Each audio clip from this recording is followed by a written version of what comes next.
ದಯವಿಟ್ಟು ಕೇಳು. ಮಯೂರ್ ಮದ್ವೆ ಮುರಿದು ಹೋದ. ಮದ್ವೆಗೆ ಬಂದ ಗಿಫ್ಟ್ ಮಾತ್ರ ಉಳಿತು.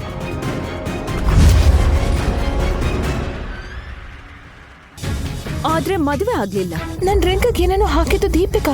ಅವಳು ನನಗೆ ತುಂಬಾ ದೊಡ್ಡ ದ್ರೋಹ ಮಾಡಿದ್ಲು. ದೀಪಿಕಾ, ಇಷ್ಟು ಅನ್ಯಾಯ ಮಾಡಿದ್ಯಾ ನನಗೆ ನೀನು. ಯಾಕೆ? ನಾನು ಮಯೂರ್ಗೆ ನಾದ್ನೆ ಆಗ್ಬೇಕು ಅಂತ ಬಯಸ್ಲಿಲ್ಲ. ಅವನ್ ಹೆಂಡತಿ ಆಗ್ಬೇಕು ನಾನು. ಕೇಳು ಇಂಚರ, ನಿನ್ನ ಖುಷಿಯಾಗಿರಕ್ ಬಿಡಲ್ಲ.